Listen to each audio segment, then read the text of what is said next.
Voy a ir al libro de los comienzos, al libro de Génesis, y te voy a hablar de la primera ciudad que hubo en el mundo. La primera. Tú puedes seguirme ahí en Génesis capítulo 4 versículo 17. Conoció Caín a su mujer. ¿Ustedes se acuerdan de Caín, el hijo de Adán y Eva, que mató a su hermano? Caín conoció a su mujer, la cual concibió y dio a luz a Enoc. Diga conmigo, Enoc. Y edificó una ciudad y llamó el nombre de la ciudad del nombre de su hijo, Enoc. Quiere decir que la primera ciudad en el mundo, la primerita, se llamaba Enoc. Pon atención, porque lo que voy a mostrarte aquí es muy importante que lo entendamos. En Génesis capítulo 4, durante todo el capítulo está la historia de Caín. Y más atrasito, por ahí del versículo 4, 5, ¿te acuerdas que Dios miró con desagrado la ofrenda de Caín? ¿Se acuerdan? Abel trajo una ofrenda, Caín también, pero Dios miró con desagrado porque Dios conocía el corazón de Caín. De hecho, el Señor trae un juicio sobre Caín y le dice: Caín, tú vas a ser un hombre errante y extranjero. Por lo que hiciste serás un hombre errante, extranjero. Es decir, a ti se te va a dar la condena de ir por todo el mundo y nunca establecerte en un lugar. Serás peregrino, serás nómada. Obviamente Dios conocía el corazón de Caín. Caín era un hombre rebelde. A Caín no le agradó la idea de ser errante. De hecho, no le gustó. Él estaba acostumbrado a vivir en el mismo lugar. Así que tuvo la idea de construir una ciudad. ¿Por qué? Porque las ciudades no se pueden mover. Tú sí te puedes mover, pero la ciudad no.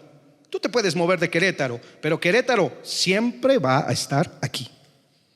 Entonces Caín dijo: ¿cómo me saco esa condena? ¿Cómo me saco esa maldición? Dijo: voy a construir una ciudad. Por eso la primera ciudad que él hace con su hijo, de su hijo Enoc, le llama así, Enoc, la ciudad de Enoc, la primera en todo el mundo. Estoy hablando de Génesis, el libro de los orígenes, el principio.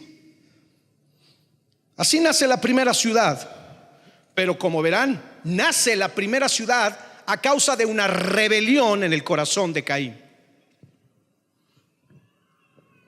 En los siguientes textos de Génesis vas a encontrar lo que, a mi parecer, no es una genealogía, porque se empieza a hablar un poco de la genealogía de Caín, pero en realidad no es la genealogía. Vas viendo las características que va teniendo esa ciudad de Enoc, esa nueva ciudad, y la forma que fue adquiriendo. ¿Por qué? Porque alguien con un corazón rebelde funda una ciudad. ¿Cómo crees que va a ser la ciudad? Rebelde. Va a ser rebelde. Porque cuando las personas se concentran en ciudades, se produce una masificación crítica, muy crítica del pecado, debido a que como hay tanta concentración de pecadores, pues ¿qué creen que abunda? El pecado. Se produce una palabra que se llama sinergia. Y esa palabra sinergia lo que hace es potenciar el pecado, es decir, lo multiplica exponencialmente. Voy a darles un ejemplo de lo que significa la palabra sinergia y cómo esa palabra habla de la potencialización de cualquier cosa. Por ejemplo, un caballo normal puede mover 2 toneladas. Si tú agarras un caballo y le pones 2 toneladas de peso, lo va a empujar. Pero si tú pones 2 caballos, pueden jalar 23 toneladas. Si tú eres un matemático, dices: caray, no hay lógica. No, sí hay lógica. Lo que pasa es que se produce este fenómeno de la sinergia. Por eso, si un pecador está en una ciudad, produce una cantidad de pecado. Imagínate 2, 3, 4. Eso es lo que pasó con la primera gran ciudad. empezó a potencializarse el pecado. Eso es lo que pasa en las grandes ciudades. El problema en las grandes ciudades, ¿sabes cuál es? Es la inmundicia, es la maldad, es el pecado. Usted conoce todos los males de esta ciudad, que son muy parecidos a las de las otras ciudades. ¿Por qué? Porque cuando hay un grupo de personas que hacen sinergia, ¡pum!, eso explota, eso se vuelve exponencial. Por eso tenemos tanta prostitución, por eso hay tanta violencia, hay tanta corrupción, hay tanta idolatría. Ese es el problema de las primeras ciudades que vemos en Génesis. Así que es muy importante que usted entienda que estamos metidos en una ciudad que tiene muchos problemas.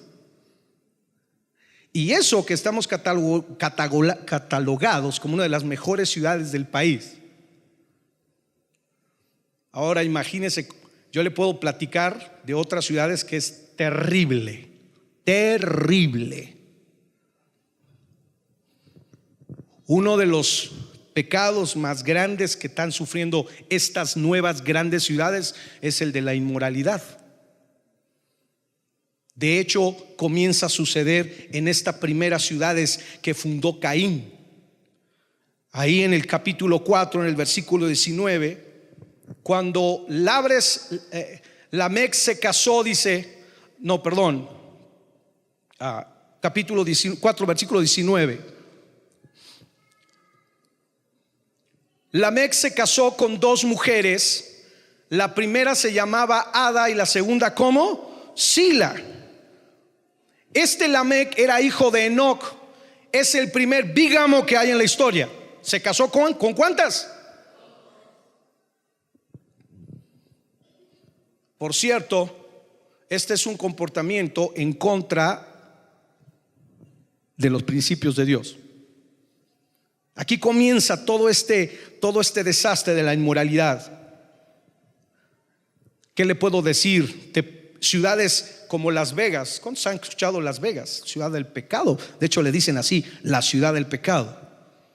Todavía conozco a algunos que dicen, ay, mi sueño es ir a conocer Las Vegas. Híjole. Ahorita vamos a encontrar cómo donde sobreabunda el pecado también sobreabunda la gracia. Pero le estoy dando una pequeña explicación. Ahí comenzó Lamec, que era el primer descendiente de Caín. Empezó a casarse con una y otra y mire lo que pasó. Otra de las cosas que genera las ciudades, grandes ciudades, es la violencia. ¿Cuántos han sido alguna vez víctimas de algún acto de violencia? A ver, levanten su mano. Mire, ¿para qué vamos tan lejos? La violencia, de hecho, mire lo que pasa en Génesis 4, 22. Génesis 4, 22. Ahí estoy en el mismo capítulo.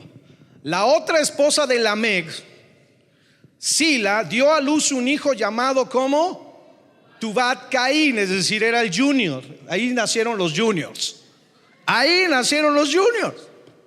El cual se hizo experto en forjar herramientas de bronce y de hierro.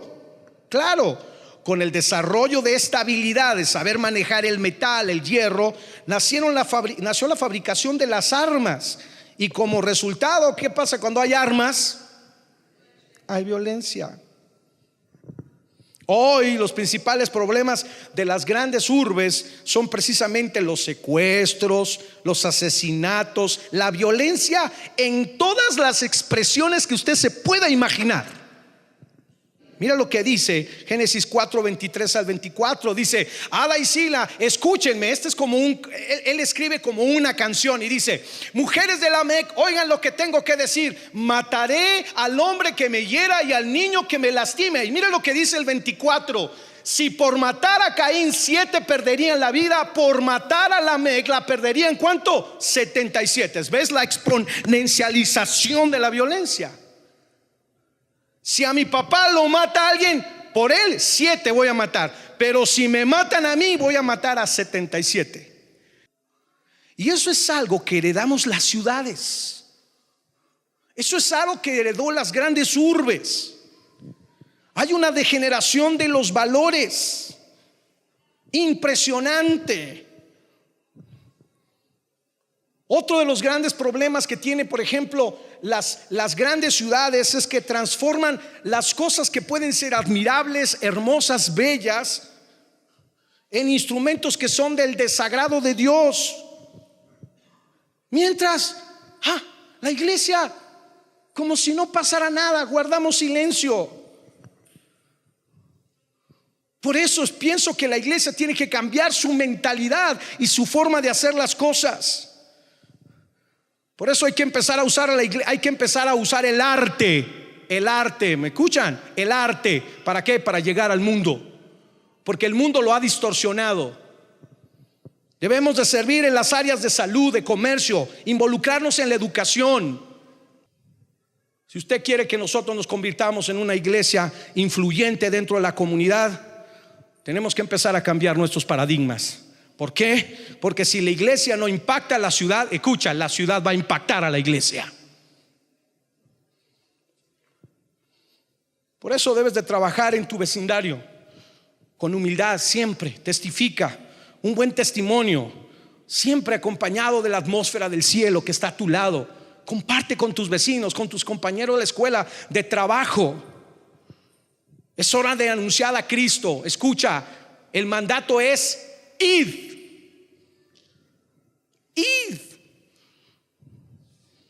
Por eso te quiero invitar a que no fragmentes tu vida.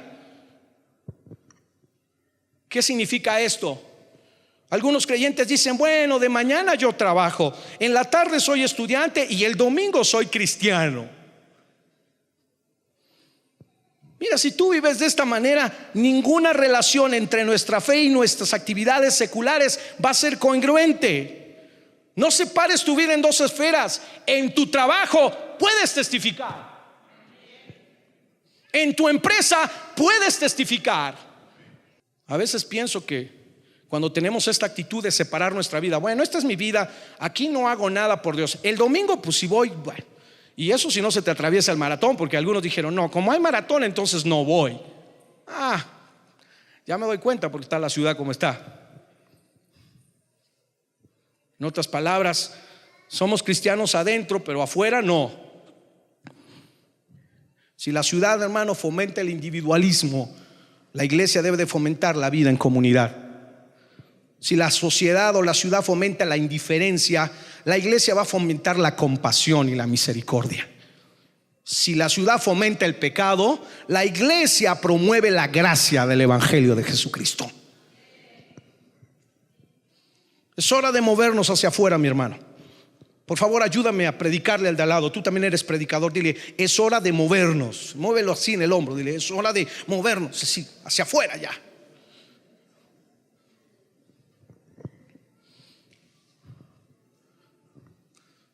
Sí, estoy convencido que lo tenemos que hacer, hermano. Ya le dije las razones, le he dado una radiografía de las ciudades. Y no hay excusa, no hay pero que valga. Usted no puede decir: ay, es que no estoy preparado, ay, es que yo no sé, ay, es que yo no tengo un llamado, es que a mí no me han dado un papelito que diga que soy evangelista. No lo necesita. Usted es un embajador del reino donde usted vive y donde usted se desenvuelve en su entorno.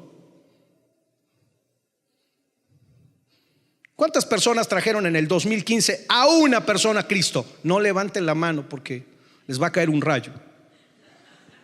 Es increíble. Impresionantemente no hacemos nada por el reino de Dios. Estamos tan confortables aquí adentro, pero tan confortables. La persona que aún no es cristiana tiene otra cultura, otro idioma, otras costumbres. Resulta necesario que la iglesia comprenda la cultura que existe fuera de ella. Es imperativo hablar el idioma del no cristiano si queremos que el mensaje sea entendido por aquellos que decimos que queremos alcanzar. ¿Sabes por qué la gente te hace cara de fuchi? Porque llegas con tu lenguaje todo religioso. Llegas a tu oficina y: ay, Dios los bendiga a todos, la paz de Cristo esté sobre cada uno de ustedes. Voltean y te dicen: ¿qué? O peor, las actitudes que tenemos de no querernos juntar con la chusma. Ay, no, yo soy puro y santo. No, tienes que empezar a hablar el lenguaje de ellos, pero no para que ellos tú te conviertas a ellos, sino para que ellos se conviertan a ti. Hoy el ritmo del crecimiento de las ciudades es muy acelerado. Si la iglesia de veras quiere transmitir el mensaje de Jesús de una forma relevante, tiene que decidir si tocar el corazón del perdido o no molestar la opinión del cristiano tradicional. Ay, no, es que esto no lo hacemos aquí porque el hermanito es tan débil que se va. ¿Sabe cuánto he escuchado eso? El mensaje de Cristo es algo que se debe dar a la cultura nueva y diferente, que nunca había existido. Y este mensaje tiene que ser anunciado a través de elementos y metáforas que antes no se habían usado. Pero resulta obvio que a veces tenemos miedo de ofender al hermano débil. La nueva generación de jóvenes no se va a emocionar por asistir a una iglesia donde solo lo hacen cantar. Escucha, esta nueva generación de jóvenes quiere que se les haga pensar. Esta nueva generación de jóvenes no quieren que lo vengan a hacer llorar aquí, sino que quieren que les enseñen a meditar. Galileo dijo que todas las verdades son fáciles de entender una vez que las descubrimos. El punto es que hay que descubrirlas. Yo quiero decirte algo, no estás diseñado para que te expliquen la verdad, estás diseñado para que la busques. Por eso el Espíritu Santo dice que Él nos guía a toda verdad. El Espíritu Santo no viene y te enseña y te pone todo como un plato, no, Él te da hambre y sed. ¿Para qué? Para que tú busques al Señor. Por eso no estudiamos la Biblia para saber de Dios, sino para encontrarnos con Dios. Por eso esta iglesia tiene este eslogan: un lugar ¿para qué? Para encontrarse con Dios. ¿Quieres saber de Dios? Vete a un instituto teológico, vete a una iglesia donde te enseñen de todo. Pues sí, ahí te pueden enseñar. De hecho, aquí enseñamos mucho, tenemos clases de discipulados. Pero ¿de qué sirve que tengas ese conocimiento si no te encuentras con Dios? Es hueco, es como ir a estudiar a otra escuela. Voy a hablarles finalmente de un hombre que para mí es un ejemplo. Y voy a hablarles de ese hombre y de una ciudad, Atenas, que es otra de las ciudades emblemáticas de nuestro tiempo, aunque fue en el pasado, hoy también. Pablo, el apóstol Pablo, fue un hombre que escribió mucho. De hecho, tenemos muchas cartas de él aquí en este libro. Y sí fue un predicador al pueblo de Israel, a los judíos, pero principalmente fue un predicador a los gentiles, a los de afuera. De hecho, tuvo mucha relación con los gentiles. De hecho, se llevaba mejor con los gentiles. Con los de acá adentro tuvo discusiones, ¿se acuerdan? Hasta con Pedro se puso a discutir porque, bueno, ya estaban los de no toques esto porque si tocas esto ¿se acuerdan? Después Dios le tuvo que dar una lección al apóstol Pedro, ¿se acuerdan? Pedro era de los que no comas esto porque si comes es inmundo, hasta que un día tuvo una visión, ¿se acuerdan? Que se comía de todo, hasta la lagartija se comía. Y Dios le dijo: yo soy algo más grande que tus reglas. Por eso es que el evangelio no son instrucciones, son buenas nuevas. Nunca prediques el evangelio con reglas. Es que tienes que llegar así y tiene que ser así. No, Dios, hay suficiente gracia, mi hermano. Escucha, si la gracia te alcanzó a ti, hay suficiente gracia.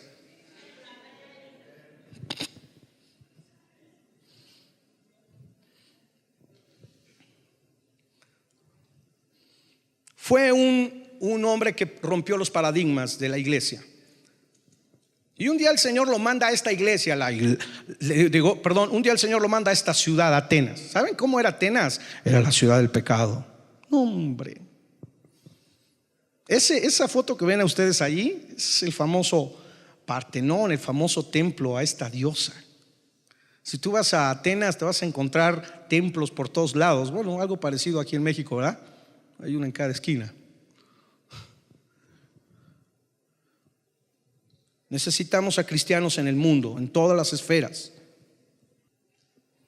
No importa que nuestra iglesia esté llena, eso no hace ninguna diferencia si no participamos en Él y en sus negocios. Y los negocios del Señor están en el mundo. Por eso dijo: id y predicad a todas las naciones. Realmente el mundo lo necesita más que la iglesia. Atenas era una de las ciudades más grandes en la época de Pablo. De hecho, una de las experiencias más grandes en la vida del apóstol Pablo fue en esta ciudad, que de paso era pagana e idólatra. Era orgullosa esta ciudad, todos eran orgullosos. Claro, había producido los más grandes artistas, escritores, pensadores, filósofos del momento. Era la capital número 1 del mundo, Atenas. Pero Pablo recorrió toda la ciudad, toda la caminó. Y Pablo abría sus ojos, que por cierto eran grandes y penetrantes, y observaba con ira. Pero aparte, a vez de que lo observaba con ira, observaba con misericordia esa majestuosa cultura entregada a la idolatría. La historia cuenta que se fue a refugiar con algunos hermanos, poquitos hermanos que había en esa ciudad de Atenas. Pero Pablo se desesperó porque no pasaba nada, y se volvió a salir y empezó a recorrer las calles. Y se dirigió, ¿sabes a dónde? A la plaza principal de Atenas. A la plaza principal de Atenas se dirigió Pablo, se paró ahí y comenzó a hablar con la gente. Había de todo, griegos, impíos, de todo había ahí, pecadores, ninguno creía en Dios. Claro que Pablo experimentaba sentimientos encontrados aquí, ¿no? Por un lado quería derribar todo argumento y llevarlos a todos a la obediencia a Cristo, pero por el otro lado quería hacerse débil ante esos débiles. ¿Para qué? Para poder ganarlos para Cristo. Día tras día les hablaba. A veces era diálogo, a veces discutía. Pablo tenía esa capacidad de discutir. Otras veces era un debate. Otras veces Pablo simplemente se callaba. Todos los días que Pablo estuvo ahí en esa calle, sintió el deseo, sí, como muchos de nosotros, de que caiga fuego y azufre y los consuma a todos. Sin embargo, su amor por los perdidos lo llevó a ir cambiando de actitud. Tenemos que ganar la ciudad para Cristo, y necesitamos que nos pongamos las pilas todos, no para convertirnos en uno de ellos, ni para amoldarnos al estilo de vida que traen las grandes ciudades, como ya te lo dije, idolatría, inmoralidad, sino para demostrarle a todos los que viven en esta ciudad bella y hermosa que Cristo también puede salvarles y transformar su vida. Así que no tengas miedo. Vengo hoy para cerrar esta pequeña reflexión diciendo: no tengas miedo. Propongo que abramos las puertas de MBI y dejemos sueltos a nuestros jóvenes, a nuestros hombres y a nuestras mujeres que tienen la capacidad de cultivar la imaginación en una cultura sedienta de una realidad espiritual de Dios. No solo cantemos aquí en la iglesia, cantemos también en el mundo. Lo más importante para Jesús son los asuntos del corazón. Y aquí hay personas que tienen ese don de promover los valores cristianos en los asuntos del corazón. Precisamente porque hay tanta vileza y basura en el escenario del mundo, es imperativo que mandemos lo mejor que tenemos para testificar de Jesús. Nuestros estudiantes, tú que eres estudiante, profesional, empresario, líder, músico, artista, tú eres el agente transformador de esta cultura. Ya basta el miedo de a que se pierdan. Mucho tiempo he escuchado dentro de la iglesia: es que este joven se nos fue al mundo. Si se fue al mundo, pregúntate por qué se fue. Es que perdimos a este joven, es que este hombre, es que este matrimonio se fue a la iglesia. Se fue de la iglesia porque en la iglesia no había poder transformador. De otra manera se hubiera quedado. Deja de quejarte, deja de hacerte el hermano débil. Ay, no voy a hacer esto, ¿por qué? No, el poder del evangelio es poder de Dios para salvación. Claro, hay que vivirlo. Hay que vivirlo. Escucha lo que voy a decir. El velo se rasgó para beneficio del mundo, no de la iglesia. Porque el poder detrás del velo, que era el poder del Espíritu Santo, se salió. ¿Para qué? Para que inundara todo el mundo. Ahora todavía pretendemos usar estos pequeños, antiguos modelos. No, todo aquí, no salgamos, adoremos aquí, compartamos aquí, evangelicémonos nosotros. No sé cuántas veces ya me han evangelizado a mí aquí y afuera. Hay que sacarlo de aquí. Irra, ya no es como en el Antiguo Testamento, donde los músicos eran consagrados como levitas, tenían que servir en la casa. No, tienen que servir en el mundo. Tienen que ocupar los escenarios, la televisión, la radio. Nos da miedo. Ay, no, nos vamos a ensuciar. ¿Qué crees que hizo Cristo? Se quedó ahí. Pablo dijo: no, yo fui llamado a los judíos. No, ustedes los griegos. No, se metió ahí, comenzó a compartir y hablaba de cultura y les hablaba de cultura, hablaba de filosofía y les hablaba de filosofía. Por eso era un hombre preparado. Al guardar esta generación e hijos como piedras preciosas de un collar que usamos solo para presumir de lo que tenemos en nuestra iglesia, no dejamos que el mundo vea la belleza de Cristo. Desafortunadamente la sociedad en general piensa que lo único que los cristianos queremos ver es que todos vayan a la iglesia. Eso no tiene que ver con el mensaje de Jesús. Y tal vez lo que diga va a ser un concepto novedoso para ti, pero la realidad es que el mundo necesita más a Jesús de lo que precisa la iglesia. En Juan capítulo 2, una historia conocida por ustedes, a Jesús lo invitaron a una fiesta. ¿Qué era esa fiesta? ¿Qué era esa fiesta? Lo dices con miedo. ¿Qué era esa fiesta? Yo te voy a preguntar algo. ¿Qué hubiera pasado si Jesús hubiera dicho: ay, no, que tengo mi reunión de oración y no puedo fallar,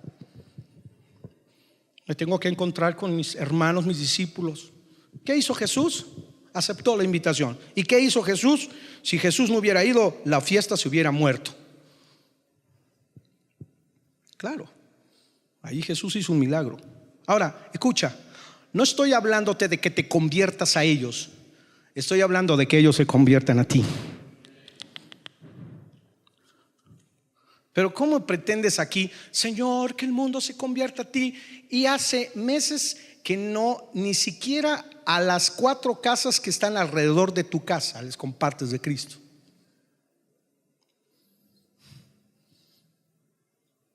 Algunos de ustedes les vamos a poner unas placas en sus casas que dicen: agente secreto MBI Querétaro. Nadie sabe que eres cristiano.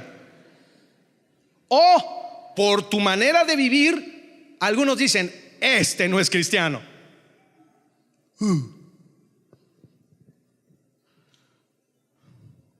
¿A dónde vamos? Bueno, tal vez puedes comenzar a cambiar un poco tu paradigma.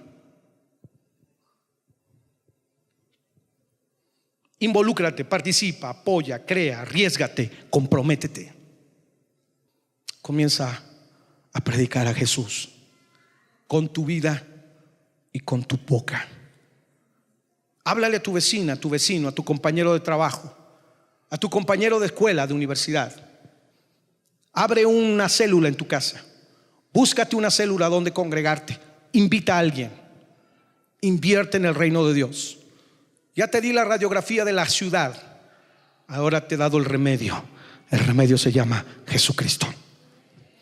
Adelante. Todos los que son talentosos, cantan, bailan, brincan, saltan, pintan, componen poemas, hacen esculturas, hacen teatro, circo, maroma y teatro, bienvenidos. Y dejaremos de tocar en esta plataforma para empezar a tocar en las plazas y que la gloria de Dios comience a correr por la ciudad. Ese es un nuevo tiempo. Pídele al Señor que te quite algunos chips que ya están medios caducos. Todavía estás trabajando en Windows 95 y hay Windows 2010. Adelante con el proyecto que me hablaste. Adelante, no importa. Amén. Testifica a tus hijos. Sé un padre íntegro. Sé una esposa íntegra. Tú eres una carta leída para el mundo. Así que esta es mi invitación. Esta es mi exhortación. Y este es mi llamado en esta mañana, que es el llamado que Dios nos dio antes de ir. Dile al de al lado: es nuestra tarea.